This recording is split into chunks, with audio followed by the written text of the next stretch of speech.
kwasemhlabeni kodwa idalwa zibe yibambile ngoba kwaphuma abakhongi ngicabanga ukuthi uyazi ukuthi abakhongi kunemisibo enganani ukuthi babephuma kumhlukumeza kangakanani owesifazane uma ngabe kade kufika inkomo kuthiwa ziyalobola kubo zibona ubukhosikazi kwajabulisa kwaziza kubo namakhehla kanjalo nesakubo kalo ngoba kade bempathiswe nje abakhongi bephuzisa ukuhamba lasemsamo kuba distance ngathini kubahlukumeza kanjani ekuhambeni lwabo lwempilo uma sebethi baqhubeka nempilo wesifazane sokuthanda kwenye indawo inkomo ayilandi ukhumbule nalensizwa futhi nayo siyaqhubeka futhi sithanda kwenye indawo kodwa kube kunenkomo eyilengayo kodwa behlukene kwasemhlabeni kodwa kwelamathongo besabambini lokubatshela ukuthi leza inkomo iphumela ngenkosikazi.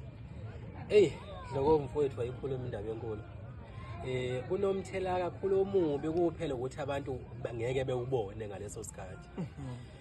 Ngeke bebone ngoba vele bayijethi baphilela impilo yabo kanti akekho umuntu oyiphilela yena. Yebo. Dlokovu inkomo uma ikhishwa kukhona abakhongi segayeni otshwala. Yebo. Ofuna abakhongi beqhabule bese bethi sesicela indlela. Sicela indlela enhle. Asihambeni ke manje nihambe nathi nesipakethe sekwabanye. Behamba namakhehla. Lamakhehla ayobona lo makoti ayomkhetha manje. Ukuthi vele lo usengowethu. Amengame. Yebo, usengowethu. Uyena osozivusela umuzi.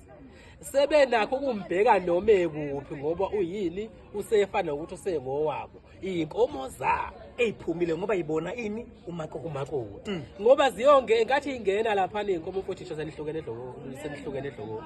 Lezi inkomo sesibayenzenye ubulongo la ekhaya ukusindwa ngoba la ekhaya. Zikhipha umquba okunisela ngwamasimu la ekhaya amasimu la ekhaya. Okudliwa ukudla la ekhaya. Ziyisimangalo lezi inkomo la.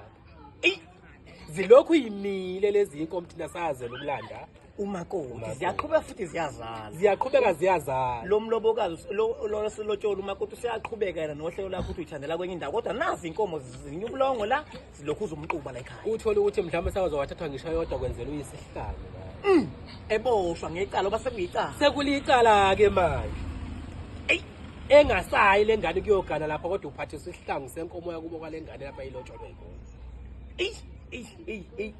isuke kwayona isibophekile ledloko.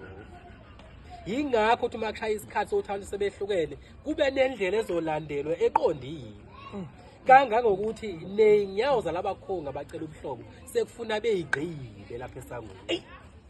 Ngoba amakhehla lokhu bamemeza abantu bamhlobo ibona abamesangweni. Sekufuna beyigqibe kwabona bewabikela amakhehla ukuthi cha labantu abafika ke kanje bezocela ubuhlobo akuhambanga kahle ingane niye nakubanga kahle.